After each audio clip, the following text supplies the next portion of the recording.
welcome back to the Rake. We have an awesome guest today. We have David Lappin. He is the GPI award winner for the Chip Race pod 2 years ago.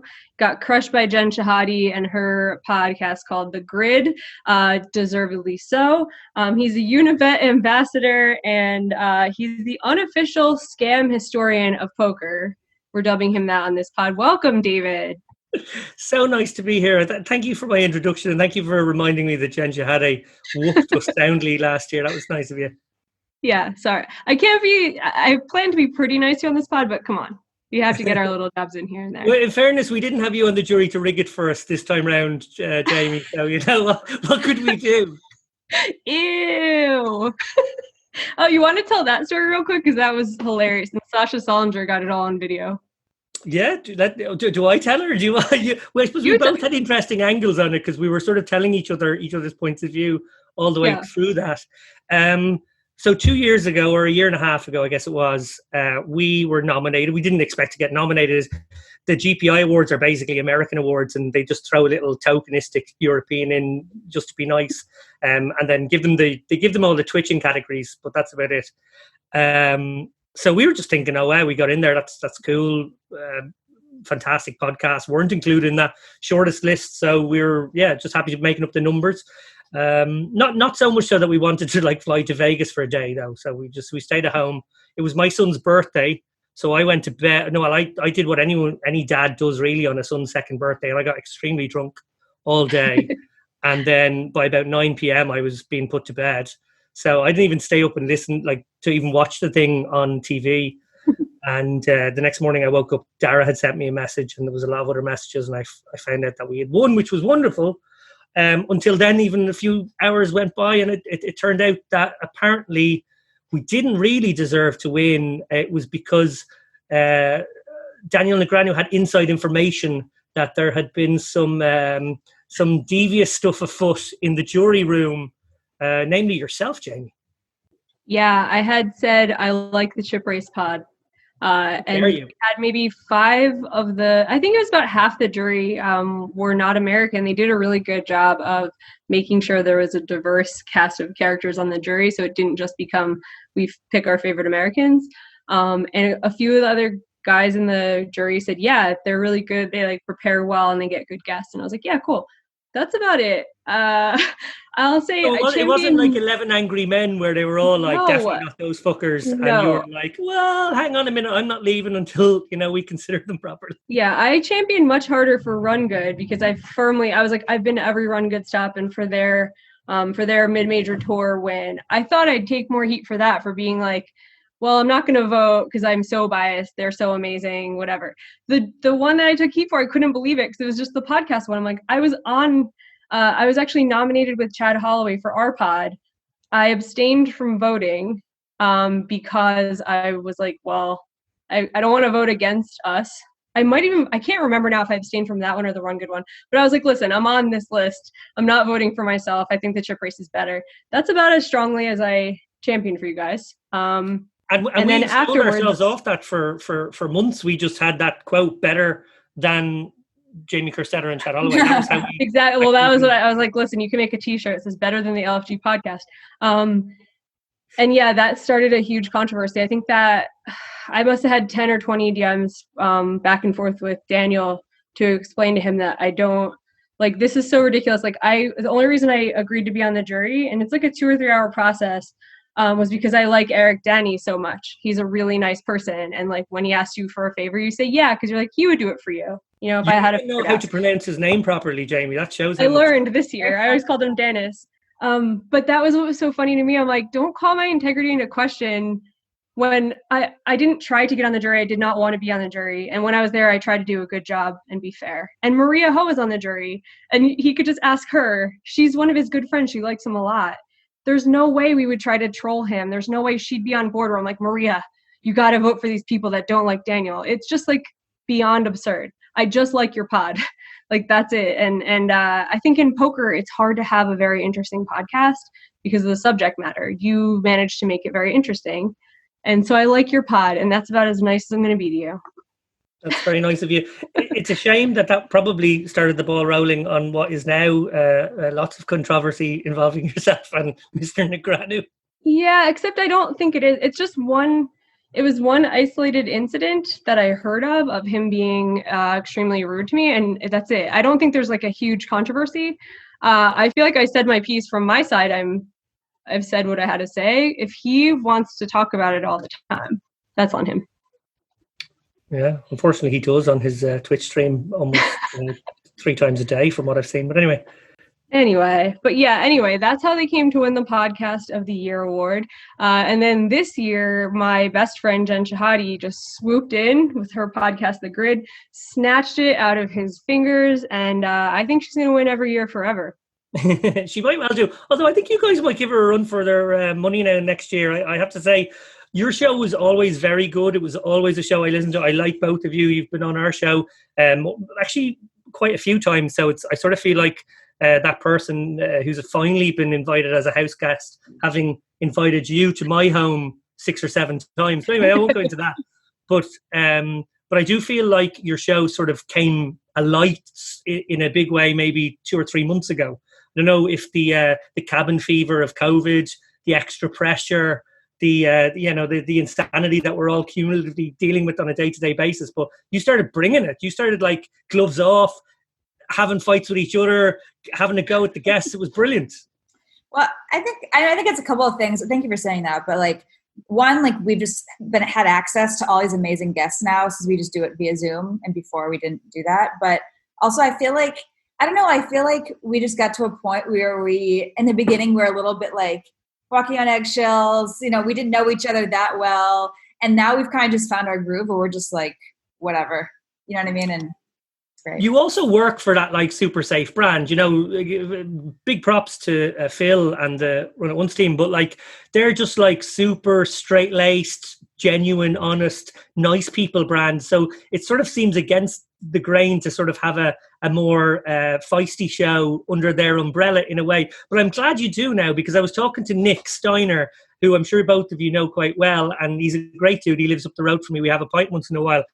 And he said he was delighted as well that you guys were creating some more controversial content, and also just like injecting the conflict, which I think is what the audience wants in the end of the day. Conflict is what makes TV and movies. It's also what makes this medium, I think.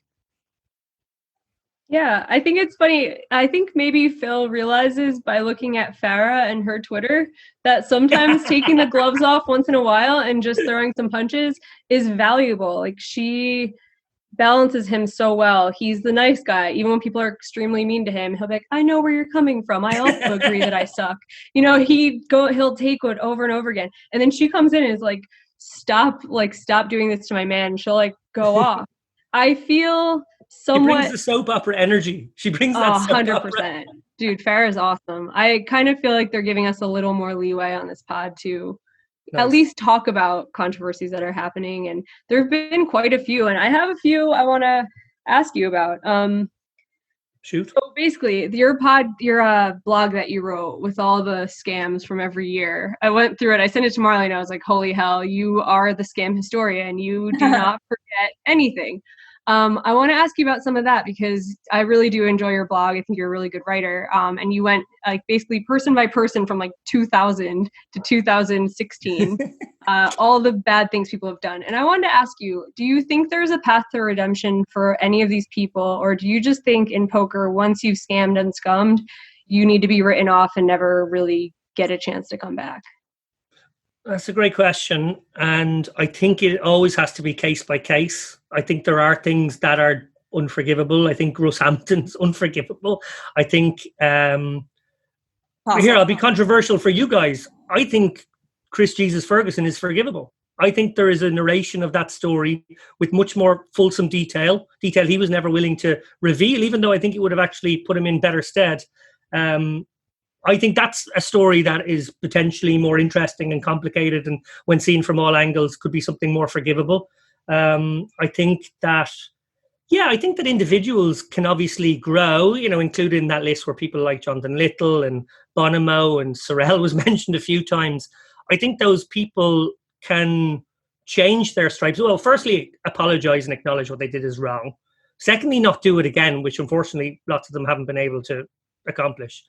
And thirdly, probably some atonement, some amount of a gesture back into the community where you do some good as an ambassador or a pseudo-ambassadorial figure, where you really try and put some positive energy into, the game, not in a way that will necessarily directly profit you. I think that's important as well. Yeah, I think, I don't know how much, sorry, Marley, but I think Bono is a good example of somebody who, they've beefed once in a while, but he's a good example of somebody who did a shady thing when he was young, and then he really has never repeated that behavior. Some people don't like him because he's become the tone police, and he holds people to a higher standard than what he was able to achieve when he was young. I feel like that was so long ago that he should be forgiven by now, or at least people will say you've done the best you could after this multi-accounting thing. I personally don't. I've never even cared really about his multi-accounting thing, and my any personal friction I've had with him is just based on him coming after me. I felt undeservingly, nothing to do with his multi-accounting, and I agree with you. I don't think that's like that should be hung over his head, and is even like a huge deal at this point. So. Yeah, it always comes up whenever he achieves something, or when he was on the all-time money list and people were kind of celebrating him for a minute. There are so many trolls that all they say is, oh, when you were 18, you did this or that. And I'm like, well, I'm glad we don't have a record of everything everyone did at age 18, because we'd all look like pieces of shit. No one is a perfect person at 18. And I think for that to always be mentioned alongside his accomplishments is kind of sad, especially looking at your list, David, where there are people who repeatedly do shitty things and seem to always still be fine. They'll get asked to run a private game at a casino. They'll get sponsorships and all this stuff. And I don't know why poker singles out some people as like the eternal bad guy. And then other people, it's like, oh, that's just X being X. That's what he's like. That's a good point. Yeah, and I suppose just to come back to your initial point about, I like how you cast me as a historian figure in all of this, but I suppose for me, it's about presenting all of the facts. So something recently that I started doing was making videos that were literally clips of what had happened on Twitch streams the night before. Some controversial stuff. Obviously, people might remember the MATUSOW meltdown. I literally clipped together a 3-minute version of all the worst stuff. Now, admittedly, it was, first of all, there was more bad stuff that couldn't fit into the 3 minutes. And secondly, it was over more like an hour and a half. So it wasn't like a constant rant. But I did pick out those moments, and I did pick out moments on Daniel's stream on, I think, 2 occasions. And again, my objective there was not to distort in any way, nor was it in that blog where I sort of catalog all the bad behavior. It's to basically present all the facts and present it. What happens all the time is you find that in poker, people will say, oh, did you hear about what Daniel said? Oh, what did he say? And it will, I think you call it telephone in the States. There will be this kind of pattern of where it breaks down and the accuracy breaks down the more iterations you go. And in the end, people don't really have a concrete understanding of what happened. And then once there's any gray area where it's a couple of he said, she said's down the road, you can sort of say, oh, well, I don't even believe that that's really what happened anyway. And then the sort of the thing disappears. Whereas if you have the source material, if you just have the video where the thing was said and it's like palatable because it's only like a minute or 2 minutes, people will watch 2 minutes, then they can judge for themselves. They can see the tone. They can see how it was delivered, that awful line. They can decide, was it something that he should be condemned for? Was it something that's actually understandable in the context of frustration with disconnections or whatever happens to be? But at least you have all the facts. I never once offered my opinion in those posts. I just presented them sort of matter-of-factly. And I think that's important because I think there is a lot of smoke and mirrors in poker and in sort of conversations around poker and and just how that information distills down. It's not so different from politics in the US right now, which I notice you tweet about a lot. Basically, there are people who say the mainstream media does this, and then, alt-right people will show you this, and you should really make sure you listen to all sides. Why not just listen to the politicians? If you really feel that way, you could just listen to a speech from Trump, and a speech from Biden, you can decide yourself, wow, do both these guys seem like their brains are declining? Does this one seem honest or whatever? You can really make your own decisions based on that. You never have to listen to pundits. You never have to listen to the spin that's put on anything. And you get a lot of information that way. And I feel like that's a really good, honest way of presenting what's going on instead of just opinion. And you're like, oh, well, Marley said this and I trust her, so I'm just going to go with what she says. I'm like, why not actually listen to what happened? You can make your own decision based on that. Yeah, I totally agree. And to talk specifically about an example there, just in the last few days, you know, Trump gives a speech which is, sorry if you're a Trump fan out there, but like, it's hard to string a reasonable, coherent sentence together in that speech unless he's reading from the teleprompter, which he loves to go off. Admittedly, Biden, also using a teleprompter, gave a 25-minute speech where he condemned the looting, where he sort of was very clear about his objectives of sort of debunking a lot of what Trump and his surrogates have said about him recently. But in that video, he flubbed his lines twice. 2 times, he misspotted the teleprompter, got his words tangled up. He has a stutter. Maybe that was influential in it. And he flubbed his line twice. And one of the times it was just a bit clumsier the way he kind of got back on script. Now, that was all you saw the next day. All you saw was like, how could anybody like possibly give this man the nuclear codes? And it was like, that was a 24.5-minute perfect speech with 30 seconds of flubbing, which any human could do. So it was so dishonest. But yet that's the game we're in right now. And that's why the Lincoln Project and these kind of things are almost like fighting fire with fire now, which maybe is necessary because the Democrats notoriously don't get their hands dirty. This is a bit weird, and I know people will disagree with me on this, but the Michelle Obama, when they go low, you go high, obviously is a soaring piece of rhetoric and it's a very nice idea, but actually it's bullshit in the context of politics, because when they go low, then they're doing what, since the 70s, everybody has known has been the right way to politic, which is negative campaigning, negative attacks. That's what works. Everybody knows that. That's categorically proven. So when you go high, you get ignored.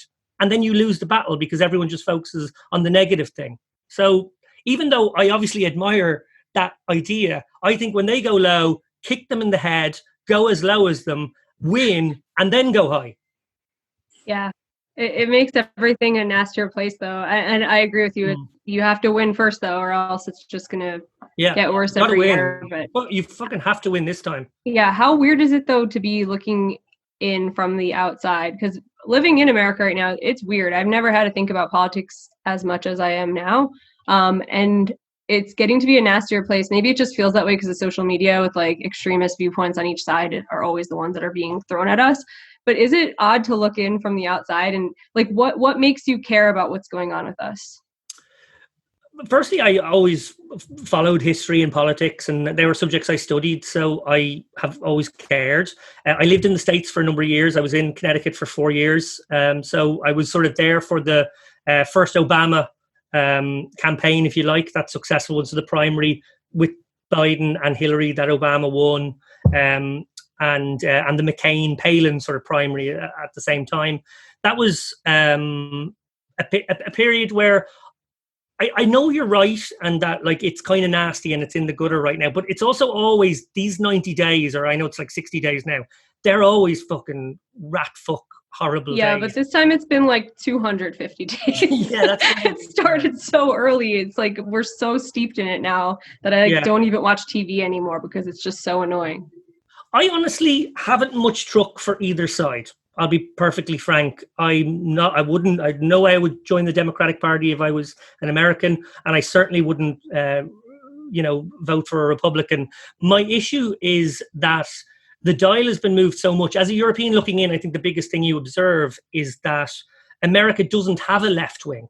America has the Democratic Party, who are by European standards right of centre, and the Republicans, who don't represent anybody. They have no constituency apart from corporations. And the only way they can manufacture a constituency is to rile everybody up on social issues, make them all upset about gay marriage and Roe versus Wade and whatever it is, to stir up. And disinformation, honestly, in the last few campaigns, I think has been a big part of it too. But when they do that, then they are somehow trying to grapple onto some seat of power. Obviously, they've been pretty successful with that strategy. But there is no left wing. For me, people always used to say to me, 15 years ago, you're always bitching and moaning about American politics. Do you like nobody? You seem obsessed with it. You read it all the time. You talk about it. Do you like any of them? And I said, well, there's one person I would vote for. There was probably two, actually. But they'll never run. And that was Barney Frank and Bernie Sanders. And I thought, but like, that's not going to be realistic. They're not going to ever be running for president. That would be insane. What kind of support could they ever get? And Bernie ran Hillary damn close. Like, I think if Bernie had a month more on that campaign, I think he would have beaten her. I think if Debbie Wasserman Schultz hadn't put her finger on the scales in the DNC, he might have beaten her anyway. So that's what I'm really sad for, because I think it would have been great to see two wings of American politics fight it out. Trump on one side, a populist right-wing candidate. Bernie on the other side, a populist left-wing candidate. And then they both have to compete for all the people in the middle who don't have another choice, really, unless a third-party candidate jumped in. But that would have been more legit for me, whereas what keeps happening is Democrats try and elect a moderate, centrist sort of person, part of the neoconservative movement, like Obama, like Biden, and like Hillary. And that's just basically moving into the middle, and that's allowing there to be no legitimate left wing now. It's just right wing and center if you're lucky.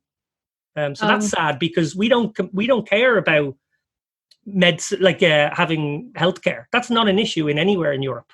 Nobody fights about that. Nobody has to have that debate for a long time. We don't have a gun culture here, so. And I know America's history is very different, but that's another thing that we just don't even think about. Democrats are okay with having your guns. Most of them are anyway, or at least half them are semi-okay with it. That's just not like even a thing here. That would never be a thing. Anyway, yeah. I think Colin, our video editor, will absolutely murder us if we continue to talk about politics anymore. Yes, but... yes. Well, I would love to hear Marley's take, because Marley's been good on politics recently. Well, briefly, I don't want to bore people with my political views, but I mean, I agree with everything you're saying. It's certainly been eye-opening to me spending the last 6 months in the UK and now Ireland. And there's certainly some things I think the US could learn from countries like this that I've observed for sure. I've never been into politics. I've never voted. I genuinely it's just not something that I really am educated enough or care enough about. But I think I've been sucked in this year's definitely sucked me in, and definitely I've definitely been reading a lot about it and stuff, and I don't know nearly enough. All I do know is that we need to have more constructive, calm, constructive, open-minded conversations with people on all different spikes of the spectrum. And I mean, okay, maybe not like the alt-right, and maybe not like the insane liberals who would just want to burn the country down. But most people, I think it's really important I don't think that all of us are perfectly aligned, and we're here having a conversation, genuinely hearing each other out. And I think that that's the path to growth. And I think that this is where it starts, and we need to, Twitter's not the place for it. That's for sure. But I think that, any kind of other connection you can make with somebody, and just trying to hear them out as far as you can until you just disagree on basic things. Like if you're talking to someone who thinks that we shouldn't have healthcare for all, or we shouldn't help poor people, or we need to burn cities to the ground, or we shouldn't have police. Once you get people like that, the conversation's over, right? They're obviously not irrational, but most people want those things. Most people want a police system. They want healthcare. They want to help people who are marginalized. And it's just about, how do we get there? How do we be on the same team and make that happen? So. Yeah, I agree. Twitter is a bad spot for that, because I realize myself that if I'm ever making just a moderate kind of viewpoint, if I want to post about my point of view, but my point of view is hey, this politician is okay, you just don't make the point, because you only make the point when you're I hate this or I love this, and that's it. And you're boring otherwise. Your point of view, if it's just agreeing that something is all right, you just don't even post about it. So then, knowing how I feel about that, I realize other people are only posting their extreme viewpoints when they really agree with something or really disagree with something, and the whole center is lost. So you're only having people who are on extreme sides fighting with each other. It sucks, because I love Twitter, obviously. I love Twitter for jokes and animal pictures. I hate Twitter for politics. I think it's a good way for people to disseminate different news sources, so that's good, reading articles and stuff like that. But when it's two people fighting over political issue, I just feel like I can't remember the last time I ever learned anything from reading an argument like that. Yeah. I don't know. Sigh. Yeah, I mean, just to kind of pivot back into poker, what do you think is going to happen with online poker, and do we have any chance of getting it legalized?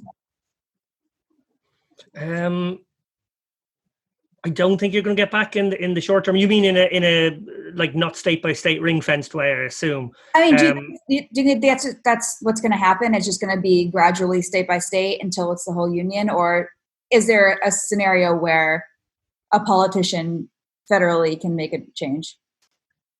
Well, they absolutely could and should if they are being true, I think, to your First Amendment and respectful. But I think that the kind of the more core issue is what you're seeing now in Europe. I think might be an example of what will happen, or is kind of happening as well in America, which is that we ring-fenced countries, and now those ring-fenced countries are going, oh fuck, liquidity's kind of shit. Isn't that the obviously that's the problem. So Portugal and Spain and Italy and France said, well, why don't we pool our liquidity? So now you've got this centre block in Europe who all play under the same .eu territory, while Ireland, UK, where I am in Malta, we're in the global pool. Now you're seeing, obviously, PokerStars this week pull out of China.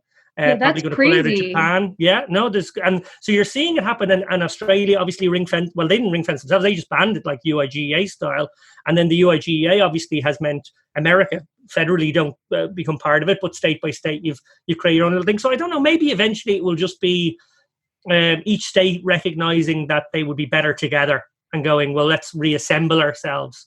And at some point, maybe, because I can imagine the UK and Ireland jumping into this European territory. I've spoken to compliance officers in STARS over the years and in Party, and they very much keep an eye on that. They're like, well, that's becoming a reasonably healthy player pool and territory, and actually there's much greater opportunity for synergy if and when we ever get back to live poker to actually run satellite events where those people are all together to go to something in one of those 6 or 8 countries.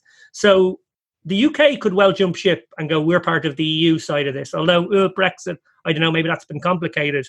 But if they did, other pieces would fall into place, and then you might end up with just a Euro territory, which is not necessarily weird anyway, because like we all play peak time 6 to 12. So maybe having kind of these blocks out isn't too impinging. But yeah, like obviously in the long term, it would be great to see everyone playing in the one pool and the world to some degree agreeing on regulations and taxation and whatever they need to do to pull it all together. But it's been a long time and nothing yet. Yeah, I have a question about that, because the way it was presented in the US when they reinterpreted the UIGEA was a moral thing. They were trying to say, it was Sheldon Adelson behind it. We had that Venetian money behind it. But trying to say it's unsafe for people. And their tagline was, click a mouse, lose a house. And they're trying to say this is so bad for people to be able to play from their homes and all this. What exactly was the reason in Europe for it to be separated? Because if they're letting them all pool together in basically a separate pool, then it wasn't a moral issue or anything. What exactly was the issue that separated these countries in the first place? Tax. It was just tax? Taxation, yeah. There was an issue where if you were a French player, say on the global site, and you were playing against people and you were winning their money and withdrawing it, then there was an issue of like how do you get their tax? So initially, let's as an example, because they were one of the big operators at the time doing this, STARS were saying, okay, well on French players we'll do it through our bonus system, so they won't get the same bonus returns, the supernova type stuff. We'll cull them off them, we'll take it off them and give it to you, the taxman in that country. And then they obviously do get penalized, they lose that money, but that's the way we'll manage it. And eventually it just kind of got messier and messier. Each country had a slightly different way of doing it. So in the end, that was the biggest reason. That's wild.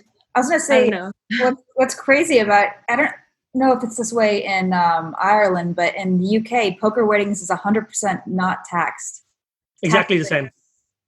That's insane, man. Like, yeah, we fall under a really old gambling law. I think it's like the Honest Wager Act of 1963 or something, which basically determines that all gambling winnings are post-tax income or post-tax winnings, mainly because we have such a dominant, and it will be the same in the UK, horse racing lobby. So if the horse racing lobby, who have real amounts of power and obviously move up the echelons of society as well to probably be able to use that power in the House of Lords, or in Ireland's case, I'm sure, half the politicians, there is this kind of sense of, well, you don't want to upset the bookies, and you don't want to upset the industry that is so beloved in that country. And poker gets to kind of go, well, hey, we're also in there. And we got screwed because we have the same thing. We have politicians who really want horse racing and even dog racing and lotteries and everything, except they just hate poker, and they sometimes hate sports betting randomly. And certain jurisdictions are like, no sports betting. But if you want to buy $10 million of scratchies, you could just sit there and scratch off and try to win $5 over and over again. It doesn't make any sense. It's so frustrating. And there's just like nothing that can be done about it. And it's incredible to me. When Black Friday happened, I was so sure. I was in denial for at least a year and a half before I moved. So I'm like, come on, we're the land of the free. Our country's great, and we are going to have online poker again. They just have to punish these companies. They're bad actors. They did some stuff wrong, and then they'll bring it back. And I would have lost my whole entire net worth betting against it being like this in 2020. I thought it'd be back in a year or two. I can't believe this. It's wild. I mean, we had Marty MATHIS on, and he was saying that it's really getting tougher and tougher, though, with regulations everywhere, getting money on and off, with money laundering. Like, it's getting bad. And I could see, I mean, I think that Europe's going to start taxing poker earnings before poker's illegal in the United States. I think it's going to go, I don't know. Like, I don't see us growing up anytime soon. We interrupt this podcast with an important message from our sponsors at Run It Once. If you haven't already heard the news, Run It Once Poker is happy to announce that we are officially out of beta. To celebrate, we're offering a special 101% welcome offer to all first-time depositors. If you make your first deposit by Sunday, September 20th, you will receive a 101% cash bonus on all Legends rewards for your first 4 weeks. Plus, we'll throw in up to $100 worth of Run It Once training content to help you bring your game to the next level. This exclusive offer is on top of our long-standing and already generous 100% welcome bonus, in which we match 100% of your deposits up to €600 for your first 30 days. For full details, head to once.run/101welcome. That's once.run/101. No, I'm not going to spell it out. Never mind. And now, back to the pod. This has been very depressing. This is a very depressing podcast. At least Do I'm you not have anything happy? The space with politics talk anymore, so that's good. Yeah. Let's talk about something happy. Is there, you know what? Instead of something happy, let's talk about more bullshit. I want to ask you, David, about GG, because you had a lot of posts just describing the situation with we've talked a little bit about it on the pod with them banning some of the winningest players on the site. There was some money confiscation. I feel like it seems like some work is being done on that front to make people whole again. So that's encouraging. But I wanted to hear your thoughts, because I'm sure you have a lot of thoughts on the whole issue of banning players without maybe just cause. Yeah, the first thing I just found very bizarre, we actually spoke about this on our sort of vlogcast, if you want to call it that, the lock-in, myself and Dara. The idea of using the word bum hunting was really weird to us. That was the first sort of thing that surprised me. Obviously, aside from the fact that it's really shitty to call losing players bums, because they essentially they're a hugely important part of our ecosystem. So I think they deserve to be treated with respect, and I don't think they deserve to be categorized just because of their poker playing skills. But it just seemed to be odd to me. I read an article just a couple of days ago about Urine Danger and Trex, the two lads who essentially bum hunted, because I'm going to use the word now, Guy LaLiberté and Gus Hansen for years. Mm-hmm. And they were shameless about it. They literally would pull over the car and dive into the cash game whenever they could. because he was putting their kids and their kids through college, and for me it just seems strange. Poker, the whole concept of poker is that we are animals in the wild. We're trying to win each other's money. We accept that there's rules of engagement. We accept that there are things you can and can't do. But once we're there at the table, we're trying to take each other's money. We're trying to, metaphorically kill the other person. And when a game is set up that way, you can't expect individuals to start behaving with a sort of a super sensitive moral compass. That just isn't the way it should be. The site has to implement a way to be fairer, obviously preventing seat scripting, limiting HUDs, having that automatic thing where when you sit down at the table, you get a random seat. And there are lots of other, innovations which can level the playing field somewhat. A lot of sites do it through their loyalty systems. They're more generous to the players who lose than they are to the players who win. That's pretty reasonable. I suppose, I just feel as though it's very strange to sort of then say, oh, you see a good player in the game and then you jump out, and then you see a weak one and you jump back in, and that's not allowed. It's very odd. Like we were all brought up on game selection being as important as any other aspect of poker. So that just seemed like a very strange starting point. And then it got weirder, to be honest. Poor old Fedor threw his neck on the line. I don't know why he did that. He won't do that again, I'd say. But, he was willing to sort of go out and bat for the company. Didn't go well. I think they've been hurt in terms of like how the community perceive them. They've also put on a huge, series bigger than anything they could have dreamed of a year or two ago. So, there's ups and downs and all of that. But I think, going forward, it seems like they need to be very clear about what you can and can't do. And they've been intentionally vague in the way they've said we can behave now. Yeah. Which still just means that they can... It's intentional, or just they don't know how to handle it? Yeah, I think it's totally intentional, because I think they want to be able to arbitrate themselves on a case-by-case basis.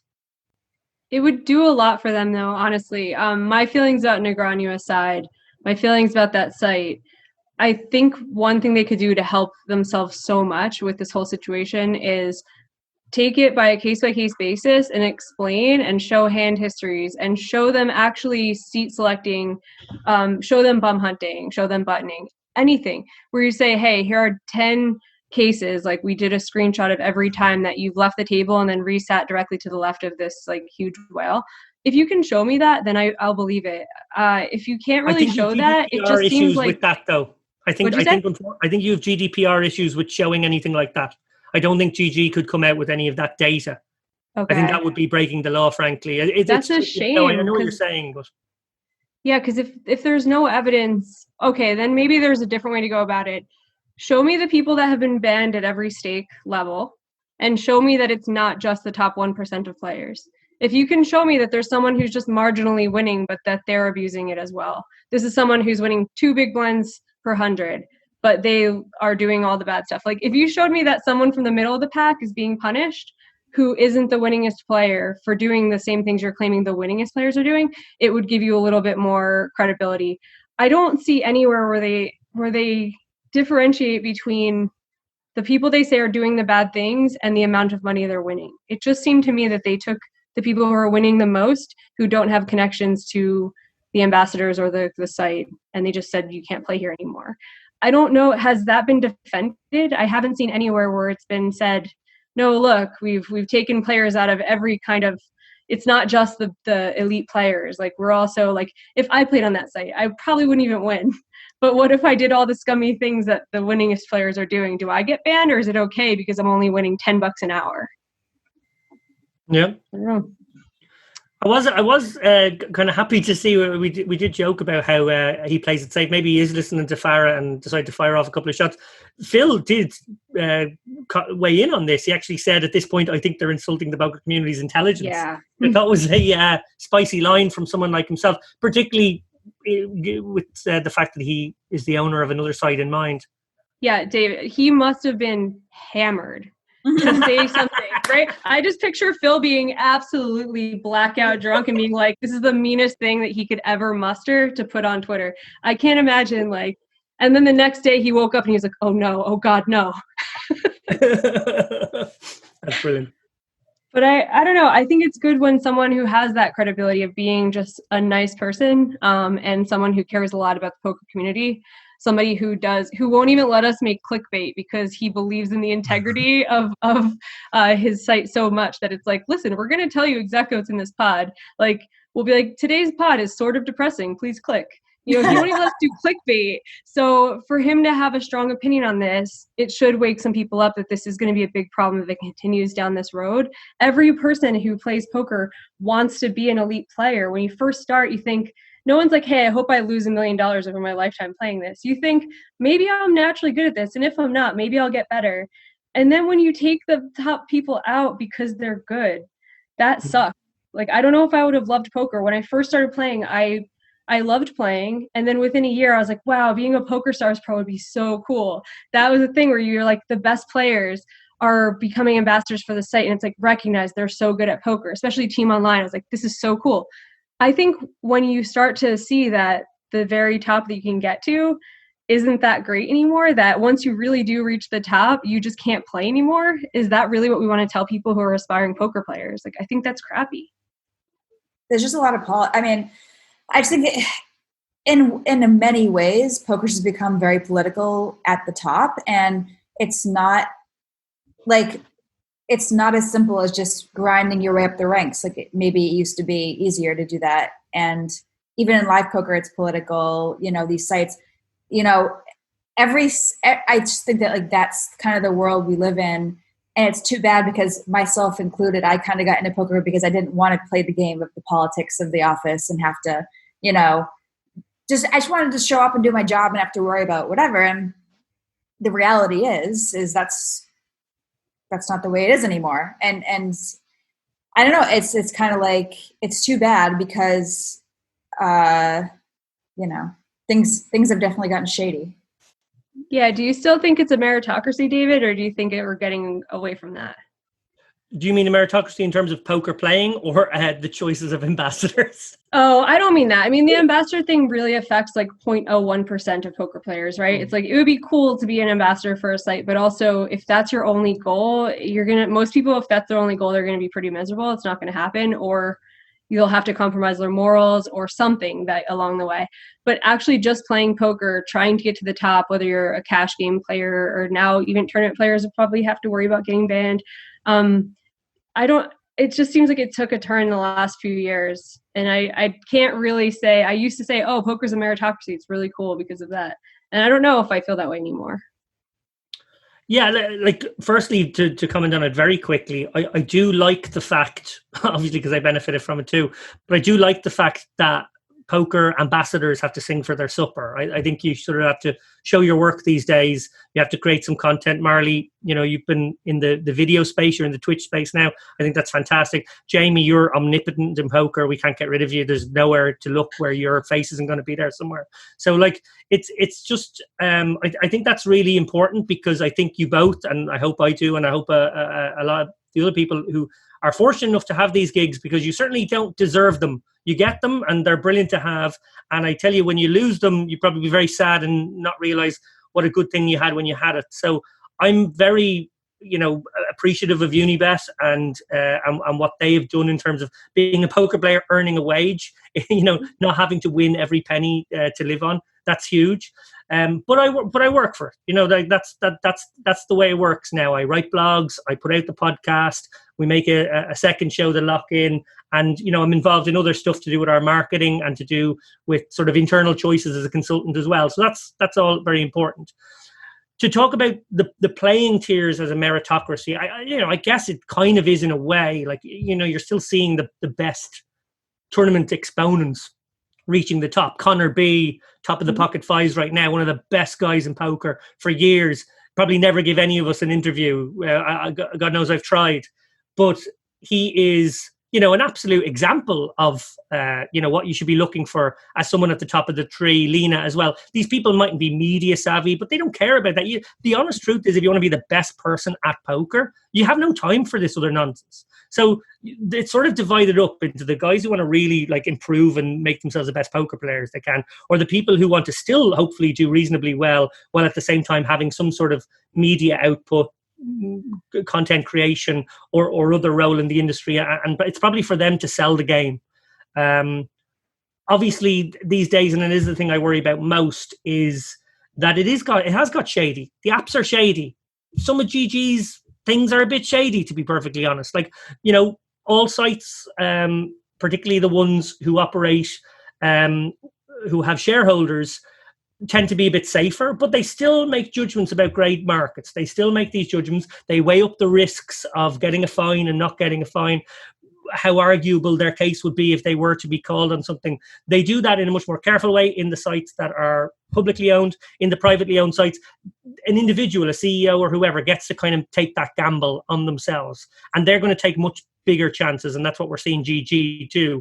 I honestly think they're pushing it a bit too far, but that's not for me to say. That's going to be a regulator at some point down the line, or maybe at some point they will want to cash in their chips and turn themselves into a publicly traded company, at which point they will have to probably play ball to a greater extent. The apps are just nonsense, to be honest. That's really dangerous, and that's the big scandal we're all going to be seeing soon, which is that these poker apps are obviously free money apps, but they're facilitating all these other big money games via these agents, which is completely illegal. It's completely illegal. There's no other way of talking about it. And that's going to come back to haunt people, probably first and foremost, when there's a big agent who can't pay up. And then it's I worried about that. Sorry to interrupt you. Poker Bros. I worried about that. I haven't actually played on that one, but I know a ton of people do, and they do recruiting for it. I started to worry about them when they started to offer tournaments and they got a lot of players, because then isn't that just agents are guaranteeing the money? I don't feel comfortable with that.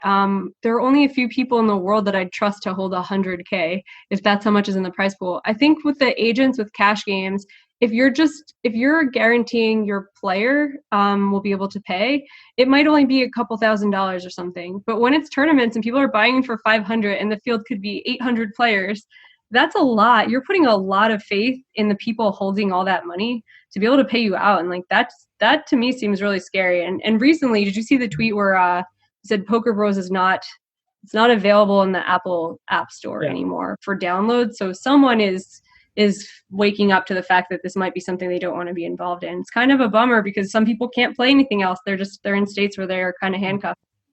Yeah, to be clear, there are a couple of apps who are regulated. Pokio's regulated. I think PPP is regulated as well. So I don't want to lump them in. Obviously, if you're a developer, having a version of your software that can go on a phone is very clever. Obviously, all the big sites have phone versions of their sites anyway. So I am being more specifically what you talked about there. And I suppose what I think we're watching is the reverse engineering of the old skin model. That these individual agents are essentially operating like skins. So they're borrowing the software, they're using the platform, that's where you play on, but they're the bank and they're going to be ultimately the holder of the funds. Now, obviously, skins historically would have had a lot of money on them. They would have been, millions and millions in there. Although maybe, who knows, there could be millions and millions in some of these agents' pockets right now. But I think what we're seeing is a kind of an unregulated version of that skin to software relationship. Yeah, I don't want to fault people who play on them though, because I'm lucky. I was in New Jersey and now I'm in Nevada, and I have some stuff to play. And I still once in a while play ACR on some things that I feel like I trust slightly less than I would trust a regulated licensed site. I think some people really don't have a choice. And that's why it really sucks that the US has banned online poker, because people who want to play poker will play. They're just going to be playing in a more dangerous environment now. They're not going to stop playing. They're just going to download an app. And then they have to trust some guy to pay them. And that's not really how it should be. We should just be playing regulated online poker like everyone else. And I just think that that's really a shame. And that's where I felt like when Sheldon and ADELSON was so against online poker being allowed for us, it can't be true, because you know what will happen. Like, people who want to gamble are going to gamble. They're just going to do it less safely if it's banned. I think how I like to sum it up is like desperation chips away at people's moral compass. And at this point, good games are drying up year by year, and it's getting tougher and tougher. And so if you're playing on a site, or if you're playing in a private game, or you're playing in a Poker Bros, whatever, in a good game, people are willing to tolerate almost anything. You know what I mean? Because because like the more desperate you get, the less you can like be a good person. I mean, really, you know, some people obviously are just really solid and they will never do that. But by and large, it's just so hard to make money these days that that's where we're at. And these sites and there's a lot of private games live, that there's a lot of cheating going on, that people know this. And so they take advantage, and it's fucked up. Yeah. And I think COVID has played its part as well, because it's induced a boom. I imagine for America, it's induced a huge boom in those app markets as well. And people are, you know, locked down at home, desperate for something to do, willing to gamble money. And you have to be really suspicious of these boom times always, because the shenanigans that can go on during the boom times and the lack of oversight that can go on, because bad people who are bad at their jobs essentially are still doing very well because they just happen to be in the right place at the right time. And bad people aren't going to, you know, observe, maybe police those games, maybe have the kinds of safety measures in place that, you know, a site would do, like the regulated sites have to do. And I think in these times we're putting a lot of faith in a lot of potentially bad actors who are just making so much money, they're just too busy counting the money to actually try and make sure you're in a safe space. Yeah, it could also just be people who have all the best intentions, but they're just crappy at running an app. I could say, hey, I'm going to run an app game and I'll make sure you're always paid and everything's going to be great. But I don't know how to look for collusion. I don't know how to look for scamming. So even if my heart's in the right place, I'm like, oh, I just want you to be able to play and I want to play with you guys. It'll be just like a home game. I might just suck at it. I might just be like letting people collude right in front of my face, not seeing people squeeze each other out of a pot. There's probably a lot of that going on too, where like people aren't terrible people, but they don't have the PokerStars security team looking over hand histories and things like that. So it's just unfortunate that this is where we're at right now. And I think a lot of the problem is that there aren't many options for a lot of people right now. Mm-hmm. I don't know. It sucks because every time I brought it up, I was streaming WPT with Tony Dunst. And I'm just like optimistic and a little naive. And I just said, you know, maybe this whole COVID thing will make it so that a fire is lit under these politicians' asses. And they're going to say, hey, we do need the revenue and maybe we should bring it back and everything. And he just shut me down so fast. And he was just like, oh, that's cute. No, it's not happening. Because he's seen what's happening with DFS and everything and like fantasy sports. And it is just so hard to move the needle at all. Once we were screwed, once we were all like banned from playing, I mean, that's now the status quo. That's now the default. And it's going to take just massive changes for us to have like a blanket provision for our country to say, like, yeah, you're allowed to play now. Could just move to Dublin. Keep it light, Jamie. Keep it light. Yeah, well, God, it's going to get heavier than that, too. I really want to talk about Mike Sexton. I hate that we have to even talk about this, but he has been one of my favorite people in poker for 10 years. I started, for people who don't know, he's in hospice care as of 3 days ago when we're recording this on a Thursday. Sorry, he released a statement through Linda Johnson where they just said, you know, he has prostate cancer. It's now spread to several organs. I don't think he thought it would be this sudden based on the fact that a month ago, he was trying to hop in the commentary booth. His son was helping him try to do the tech stuff. He was having so many issues, he couldn't do it. But I don't know if this was something that was expected to be so sudden. But I just wanted to tell a story where from the very beginning of my poker career, I ended up coming back from Mexico because Party New Jersey offered me a sponsorship. And knowing nothing about anything, not deserving it at all, I was like, of course. Like, so I run back to New Jersey and we had a photo shoot, and he was the first person there at this piddly little photo shoot thing for this tiny site in Jersey because he was huge internationally with Party Poker. He shows up at our site and is the most like kindest, friendliest person, asked me 1,000 questions about like what my background is and everything, made me feel super special. And then even recently, as I got this WPT commentary job, he's the first one to message. He didn't even message me. He messaged the person that hired me and said, oh, great hire. She's a really nice person. I'm like happy about this. And they sent it to me and I was like, wow, he remembers me. He's just like, after I've told Chris, my boyfriend, this story where I was just like, God, he's just such a nice person. I don't know why he's so nice to me. I don't know why he likes me. Hearing everyone's stories, every person says that. So he was amazing at getting to know every person he worked with, making them feel special, making them feel like, oh, wow, he just really has an interest in me. Every person's like, I don't know how you do that through your whole life. But just, I'm extremely sad that this is a person who gets dealt the shitty hand, and is going to be taken from us too early. And I don't know. You want to add anything, David? I know you feel similarly. Oh, no, really well said, Jamie. I have two little moments with Mike. I guess I had 3 interactions with him over the years. He came on our show, which we were obviously over the moon to book him, and he gave us a fantastic interview.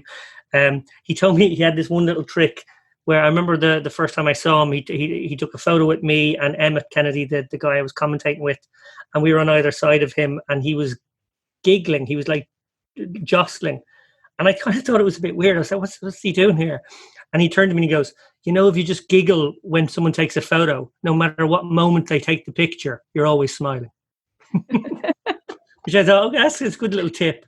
But my favorite moment was I was commentator of the Irish Open. I think it was about 2015. And Mike came over. A lot of the Americans, you know, patronize that event. They come over to make the journey. It's a great festival. And I was commentating my first proper gig. I'd done days of commentary and little bits, but this was like my baby for the weekend, again with Emmett. And the producer came up to me at one break and he says, okay, Mike Sexton's coming into the booth for the next 2-hour stint. And I was like, oh, wow, amazing, thank you. A little bit starstruck, a little bit nervous, but like, okay, that's going to be great. And he says, oh, but there's one thing. He's not allowed commentate on hands. The WPT have a contract with him where he's not allowed to talk about strategy for anyone else but them. And I was like, hang on a minute. So I'm going to be in the booth with Mike Sexton, and then an interesting hand's going to come up, and I'm going to talk about it and not ask him what he thinks. And everyone's going to think I'm a complete dick because I'm ignoring the fact that we've got one of the greats in the room, and I'm just like going to like bogart the space myself. This is going to be fucking terrible. And he's like, do what you can, but he's coming in now next. I was like, okay. So I'm like praying there's no interesting hands. I'm like, 2 hours, what's the chances we never have a 3-bet, please? And, and we're talking to him, and it's great banter, and it's a lot of storytelling, and he's talking about the Irish Open's history because he's been at it so many years, and his relationship with other Irish players, and a bit of Stu Unger chat in there as well. And then suddenly there's a 3-bet and a 4-bet, and I'm like, oh shit. So I look down at the comments and I go, sorry, I'm going to have to interrupt you there, guys. We have a really interesting hand brewing here with Kevin Killeen or whatever was going on. And I'm really conscious of what has been told to me, so I'm not asking Mike his opinion. And I was like, oh, so it's interesting. He decided to check back with the ace king there, and Mike goes, well, you got to see with the ace king, you know, he's got some plans there. He's got some ideas. You know, he's thinking to himself, I could still bluff the river. I'm like, oh, he couldn't help himself. He's not allowed to do it, but he just couldn't fucking help himself. He was like, I want in there. There's some commentating to be done. Let me at it. So I think that really sums up the man. He was somebody who, like you said there, Jamie, you know, even a few weeks ago, wanted to somehow get the tech support to get on for that stream. To talk about ambassadors, because I know we like have opinions on people who are ambassadors now, whatever.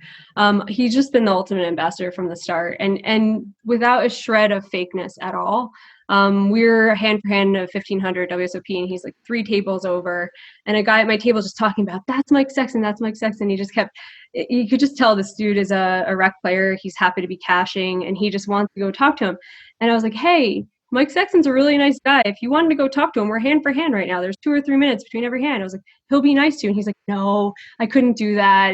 It's imposing. I said, I swear to God. I was like, you can just have all my chips if you come back from talking to him and it's a bad experience. And he goes, okay. And he musters up the energy to go over there. He comes back 5 minutes later. Mike talked to him through the whole thing until they were dealing another hand. And this guy runs back beaming. He was like, you're right. He's the nicest guy. He took a picture. He was telling me a story about like the table he's playing on.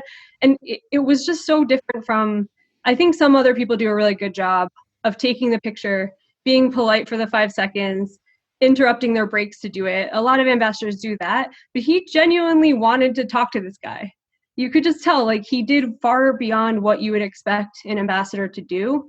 And it wasn't just about making him look good and like a nice, friendly person. He just really was a nice guy. He is a nice guy. This is the worst thing ever.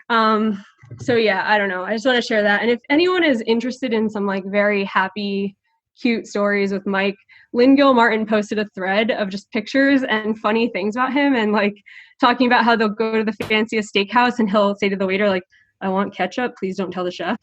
Stuff like that. Just, I don't know, there's a lot of uplifting stuff going around, and I don't know, I think he should be the model that everybody follows who is in any kind of ambassador role with any kind of influence over the poker community. He's the model. So yeah, so that's shitty right. Things that life hands good people, in conclusion. Yeah, sad. Yeah. So, on this very uplifting podcast, that's, you know. Yeah, do we have anything happy? You got like a joke or something, David? We need something here to wrap up the most depressing pod of all time. Friends are just too serious at the moment. I feel you, Jamie. But I think that's okay. Maybe this is a podcast episode for our times. That's okay. They don't all have to be uplifting. They can be pensive. And I think you've left us with a worthy note to think about there. Yeah, well, we appreciate... Sorry, go ahead, Marle. I never met Mike, but I mean, I did, but like never really had like an interaction with him. You know what I mean? And of course, like, he's a legend. And so. Yeah. Just to wrap up, yeah, this has been, I mean, I've been super interested in everything we talked about in this pod. Hopefully people will not be too depressed. Anybody listening to this pod, don't jump. It gets better than this podcast. But also thank you so much for listening. And David, thank you so much for talking to us. You should check out the Chip Race pod. You should check out his blog, which is always interesting. Is there anything else you'd like to shill or plug real quick before we go? Darryl Carney would be upset if I didn't shill his book. So buy PKO Poker Strategy so that my better half will make a few bob. And you'll get better at knockout poker tournaments, but it's been really nice, and actually I'm really holding on dearly to the title of the, I don't know, Doris Kearns Goodwin of poker, that I'm the historian. I'll try and live up to that title now going forward. It's important. I think it's very important for us to be able to forgive but not forget when it comes to poker scams, so that, you know, I think for the people who've done scammy things, even when they've kind of cleaned up their act, it's good to have it in the back of your head that perhaps they're not 100% trustworthy. I think that's okay. And I think being a scam historian is very important. You're doing a service to the poker community. It's been a pleasure, guys. Thank you so much. I really appreciate your work. I was not blowing smoke up your ass when I said that I think you might just nip Jennifer Shahade for that title next year. I think you're putting out some wicked content, particularly in the last few months. So keep it up. Thank you. Appreciate it. And for those of you who haven't seen the Chip Race, check that out. It's available everywhere on iTunes and Spotify, Podbean, all that stuff, right? It's not available on Spotify. You've blown it, Barney. You've blown it. You're blowing it. But maybe it will be now. I'll have to do it now, seeing as you said it. So. But yeah, check out their pod. They do a really good job. They're really like organized and prepared, and you know, it's always a relief being a guest, because I feel like I don't have to like think of things to say. You guys like have it all done, figured out for me, so I can just show up and kind of be lazy. But yeah, that's actually a great plug. So if you hate our pod, you'll probably love their pod. Exactly. Yeah. This hour, if you've liked this hour, there's a chance of some overlap. But if you've liked previous episodes, don't bother with the Chip Race. But if you've never listened to this, so therefore aren't even watching right now, you might give us a go. Thanks, guys. That was fucking brilliant. That's exactly what we need. Yeah, sweet. That was great. Okay.